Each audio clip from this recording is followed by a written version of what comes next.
On va maintenant écouter Thibaut Mainviel-Moncla sur la pertinence diagnostique des critères endoscopiques dans la prédiction du stade et du grade des tumeurs vésicales, création d'algorithmes d'aide au diagnostic. Bonjour. Thibaut, nous t'écoutons. Alors, tout d'abord, je souhaitais vous remercier de me permettre de présenter devant vous et devant l'Académie de chirurgie mon sujet, qui était donc, comme vous l'avez dit, la pertinence diagnostique des critères endoscopiques dans la prédiction du stade et du grade des tumeurs de la vessie afin de créer des algorithmes d'aide au diagnostic. Ce travail a été réalisé avec le docteur Péricard, le docteur Oumiguet et le professeur Malavo à l'Oncopole à Toulouse. Donc, quand on parle de cancer de la vessie, on parle de 10 500 nouveaux cas par an, plus de 3 800 décès, et c'est une maladie qui est donc fréquente, potentiellement grave et coûteuse. Quand on va découvrir une tumeur de la vessie, la question qu'on se pose, c'est quelle est son agressivité et donc son pronostic. Si je vous montre ces deux vidéos, vous allez aisément voir que d'après leur aspect respectif, elles n'ont probablement pas le même degré d'agressivité, avec à gauche une petite tumeur unique, fine, de petite taille, alors qu'à gauche, à droite, la tumeur est volumineuse, d'aspect infiltrant, massif, mal délimité. Mais malheureusement, ce n'est pas toujours le cas quand on va découvrir une tumeur que le diagnostic soit aussi facile. À gauche, c'était une maladie toute de petite agressivité, alors qu'à gauche, c'était une maladie très infiltrante. La réponse finale pour l'agressivité, elle est apportée après la résection transurétrale de vessie par l'expertise histologique qui va déterminer le stade, c'est-à-dire le degré d'infiltration de la paroi vésicale, et le grade, c'est-à-dire le degré d'atypie cytonucléaire. Et c'est très important puisque la maladie de cancer de vessie va être diagnostiquée au stade non infiltrant dans 70% des cas. C'est le stade TA, TIS et T1 qu'on voit à droite, avec un taux de récidive qui avoisine les 70% et un taux de progression qui va de 15 à 20% vers des maladies infiltrantes. Les stades T2, T3, T4, c'est-à-dire qu'elles atteignent le muscle. Et ces maladies sont d'ailleurs diagnostiquées d'emblée dans 30% des cas, ce qui grève très fortement le pronostic. La prise en charge de ces deux entités sont très différentes puisque les maladies non infiltrantes vont pouvoir bénéficier de traitements spécifiques locaux de type fulguration ou traitement laser, de résection transurétrale itérative si besoin et des instillations post-opératoires endovésicales, soit de chimiothérapie, soit d'immunothérapie, alors que les maladies qui infiltrent le muscle vont nécessiter d'une part des traitements systémiques avec des chimiothérapies néoadjuvantes ou adjuvantes et des traitements chirurgicaux radicaux avec la cystectomie ou pelvectomie antérieure chez la femme et la cystoprostatectomie chez l'homme. Donc, si la preuve histologique est indispensable pour organiser cette prise en charge, le bilan lésionnel qui va être réalisé par l'urologue dès le début, grâce à l'endoscopie, est primordial, puisqu'il va permettre d'emblée d'orienter vers une prise en charge adaptée, avant même que d'avoir pu faire la résection et d'avoir l'expertise histologique finale.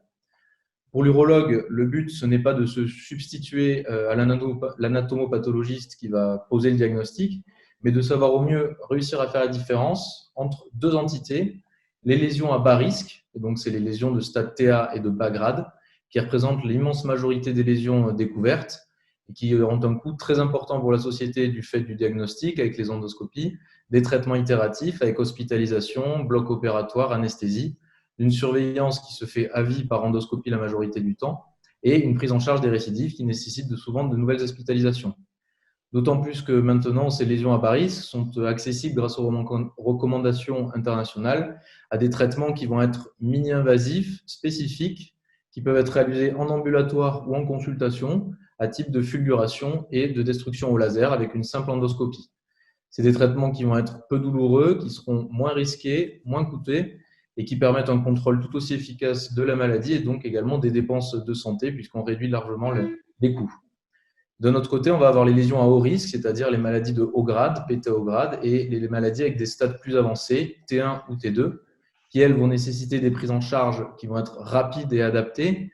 Et on sait d'autant plus avec la pandémie actuelle que ce genre de maladie, si on a des difficultés d'accès au bloc opératoire, il va falloir pourtant forcer à les faire prendre en charge plus rapidement pour éviter la perte de chance.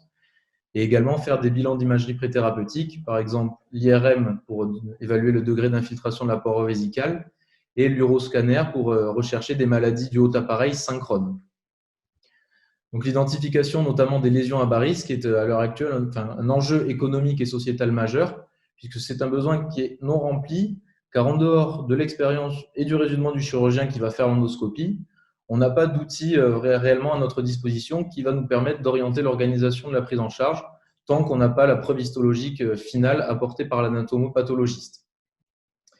Donc, nos objectifs étaient de proposer des critères d'analyse sémiologique endoscopique et de vérifier leur pertinence auprès de la communauté urologique internationale. Ensuite, on a voulu mesurer la concordance entre l'avis du chirurgien sur la prédiction du grade et du stade et l'analyse anatomopathologique finale. Et enfin, tirer avantage de l'analyse des urologues qui a été les plus performants dans l'estimation du grade et du stade pour construire des arbres de classification ou algorithmes de décision analytique. Donc pour ce faire, on a regardé plein de vidéos qui ont été réalisées à l'Oncopole de résection transurétrale de vessie, 280 vidéos au total que nous avons sélectionnées pour récupérer un panel de 20 vidéos qui ressemblaient à celles que vous avez eues au début, comportant des lésions de stade et de grade variés. Nous avons créé un questionnaire et ce questionnaire comportait donc la vidéo, puis des questions sur 8 critères endoscopiques avec un questionnaire à choix multiples. On leur demandait d'évaluer tout d'abord la taille, le nombre de lésions qu'ils voyaient, puis après des QCM avec des schémas qui s'y associaient, qui évaluaient la structure de la lésion, qui pouvait être plane, exophytique, micropapillaire, les marges de la lésion, qui étaient soit normales ou alors irrégulières, mal définies, la présence d'une base d'implantation fine ou d'un pied large, ou alors d'une implantation sessile, comme la tumeur qu'on avait sur la vidéo de droite, la présence de franges papillaires fines ou alors coalescentes, ou alors d'une tumeur solide, encore une fois la vidéo qu'on avait tout à l'heure à droite. Et enfin, grâce à l'apport du NBI notamment, la vascularisation de la paroi vésicale et la microvascularisation de la tumeur en elle-même et des franges papillaires qui correspondaient. Et donc, après avoir répondu à ces 8 questions sur les critères endoscopiques que nous avions proposés, l'urologue devait prédire le stade et le grade de la tumeur. Et donc, il avait fait ça pour 20 vidéos d'affilée. On a publié ce questionnaire à l'international et donc nous avons obtenu des réponses de 151 urologues, 80 Français, 71 étrangers provenant de 22 pays et majoritairement du Danemark, du Canada, du Japon, de l'Allemagne et de Hong Kong. On avait donc plus de 3000 vidéos à l'analyse. On a donc décidé de calculer la concordance diagnostique. La concordance diagnostique, c'était la corrélation entre la prédiction qui était faite par l'urologue du grade et du stade et l'analyse histologique finale. Et sur cette courbe, on peut voir que du premier urologue au 151e urologue, ces concordances variaient pour le stade de 10 à 85% et pour le grade de 20 à 100%. La concordance diagnostique globale était pour le stade de 59,9% et pour le grade de 73,3%. Du coup, pour continuer les analyses sur les critères endoscopiques, nous avons décidé de nous intéresser qu'aux urologues qui avaient été les plus performants. Et donc, on a pris le quartile, les 25% meilleurs, qui correspondaient à 37 urologues qui ont créé les experts du grade avec une note supérieure à 85 sur 100 et une concordance diagnostique globale de 88%, et un groupe d'experts du stade avec une note supérieure à 70% et une concordance diagnostique globale de 72,6%. Par la suite, nous avons utilisé un logiciel d'analyse statistique, le logiciel Python, qui a analysé la corrélation entre la description de chaque lésion faite par chaque expert à partir des 8 critères endoscopiques et qui les a comparés aux résultats histologiques finaux. Il s'en est servi pour s'entraîner et cet entraînement lui a permis de mettre au point un algorithme décisionnel en hiérarchisant selon leur importance statistique dans la prise de décision chaque critère pour discriminer au mieux d'un côté les lésions de bas grade et de l'autre côté les lésions de haut grade et les lésions de stade TA et les lésions de stade supérieur T1 ou T2. Et par exemple, ça nous a permis d'aboutir sur son entraînement à l'arbre de décision analytique prédictif du grade que je montre ici, avec en vignette jaune les nœuds de décision qui correspondaient à certains critères endoscopiques auxquels il avait accordé une importance statistique. Et donc là, on voit que la première question était: est-ce que la lésion a des franges fines? Si oui, on s'orientait majoritairement vers des lésions avec les vignettes bleues de bas grade. Sinon, des lésions majoritairement de haut grade. Ensuite, est-ce que la lésion avait un pied fin? Si oui, on aboutissait majoritairement à une lésion de bas grade. Sinon, on aboutissait à un mix des deux, puis ainsi de suite avec les différentes questions. Et donc, dans ce tableau est résumé l'importance statistique des 22 critères endoscopiques qui étaient listés et des 10 qui ont permis de créer l'arbre diagnostique pour le grade. La même chose a été créée pour le stade, avec cette fois 7 nœuds de décision. Et là, la première question était: est-ce que ma lésion a un pied fin? Si oui, majoritairement, c'était des lésions de stade TA en bleu. Sinon, d'emblée, on partait vers des lésions de stade supérieur. Est-ce qu'elle a une vascularisation augmentée? Oui ou non, là, ça ne changeait pas. Est-ce que la taille est inférieure à 1 cm? Oui, on avait encore la possibilité de tomber vers du bas grade, haut grade, et donc l'arbre descendait petit à petit comme ça pour permettre de répondre à la question et de discriminer au mieux les stades TA et les stades T2. Donc après qu'on ait réussi à mettre au point cet algorithme à partir des experts, on a décidé de lui soumettre les descriptions endoscopiques qui avaient été faites par le reste des urologues, c'est-à-dire les 114 urologues restants, les moins performants. Et donc, le logiciel avait accès à leur description endoscopique des lésions et il proposait de lui-même une prédiction du stade et du grade. Et comme on peut le voir ici, pour la population sans les experts, la concordance diagnostique du stade était de 67,5% et pour le grade de 68,7%. L'algorithme, à partir des mêmes descriptions endoscopiques, améliorait de 3,8% la prédiction du stade et de 12,7% la prédiction du grade, ce qui était significatif. Donc à partir de là, on a décidé de s'intéresser spécifiquement au grade, puisque les lésions de bas grade sont des lésions à bas risque. Il n'y a que les PTA de bas grade qui sont des lésions de bas risque. Et donc, on a regardé la sensibilité et la spécificité de détection du grade. Et quand on compare pour le bas grade les prédictions des 114 urologues par rapport à l'algorithme, on a un gain sur la spécificité de détection des lésions de bas grade de plus de 19%, passant de 67 à 86%. Et inversement, c'était les sensibilités des lésions de haut grade qui étaient améliorées de 19%. Ce qui répondait idéalement à l'objectif initial de notre étude, qui était de pouvoir détecter de manière très spécifique les lésions de bas grade et donc à bas risque, afin de leur proposer des traitements très spécifiques mini-invasifs, comme la fulguration et le laser qui peuvent être faits en ambulatoire, sans pour autant sous-traiter des lésions qui seraient plus graves. Et à côté de ça, de détecter de manière très sensible des lésions de haut grade, afin d'éviter de les sous-diagnostiquer, proposer le bilan rapidement et faire la prise en charge rapide.